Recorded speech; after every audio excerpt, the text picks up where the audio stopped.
first graders, this is Mrs. Baker, and we have a reading lesson to get started on right now. And you can see the title is My Number Book Writing. So we're going to be doing some talking about the reading that we've done in class over the last few school days, and then you are going to start working on a writing project. Let's think about those books in the last text set that we've read. We read 5 different books, and all of them were books that had a focus on numbers and books that focused on counting and different kinds of counting. So the first book that I read to my class and that your teacher probably read on one of the last few days is called Over on a Mountain. And in this book, the author took us on a trip to all the different continents of the world. And when we went to the first continent, on the first page, we saw one animal that lived on that continent. And then on the next page, we saw 2 animals, and we kept traveling around the world to different places in the world until we got to the last page where there were 10 of one kind of animal. So it was a counting book that was ordered from 1 to 10, and it took us on a trip around the world. There were some fabulous illustrations in this book, and I know it was a lot of fun because we were searching because there were little hidden animals in some of the pictures that were fun to look for.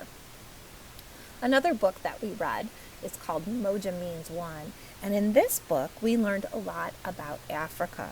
And we learned about an African language called Swahili. And we actually learned how to count from 1 to 10 in the language of Swahili. All right. We also learned about what life must be like in Africa because the things that we were counting were very different from things that we have here in the United States and in Ohio. And we learned about some of those African things that we saw there, some of their games and some of the things that they have in their daily life. Then we read the book Handa's Hen, and this book was about 2 friends, Handa and her friend Akiyo, and they were looking at Grandma's hen, and the hen's name was Mondi, and at first Handa saw this one hen, but then the hen goes missing, and as the 2 friends go searching for the missing hen, they keep finding other animals, and first they find 2 of an animal, and then they look somewhere else and they find 3, and they keep going until the very end of the book where they find the missing hen. They find Mondi, and they also find 10 brand new baby chicks that Mondi just hatched. Okay, the next book is called One Leaf Rides the Wind.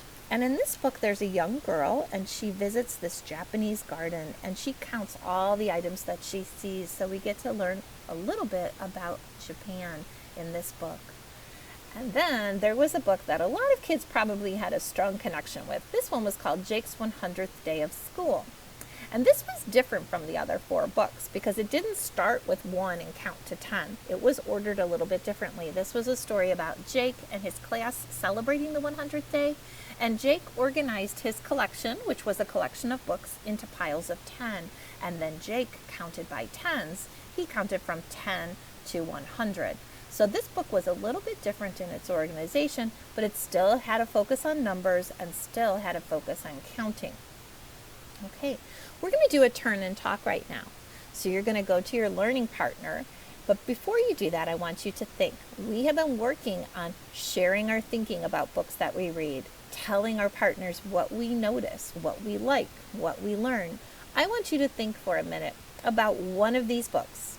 And I want you to think about something that you either liked, something you learned, something you noticed, something you thought was interesting, or perhaps something you thought was funny. And I want you to do a quick turn and talk and share your thinking with your learning partner. You can pause the video now and go ahead and do that.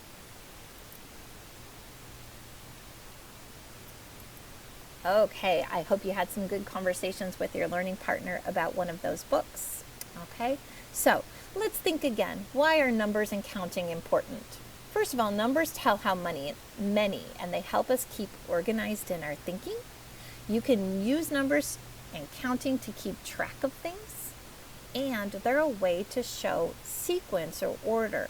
And we've talked in our reading groups about how authors often use a sequence or an order to tell information or to tell a story, and counting books are often arranged from 1 to 10. at this point, you're going to stop this video. This video is going to be done, and you're going to click on Mrs. Galosi's video, and she's going to take it from here, and she's going to tell you about the writing project that our classes are going to work on now. Good luck with that project. Have a great day.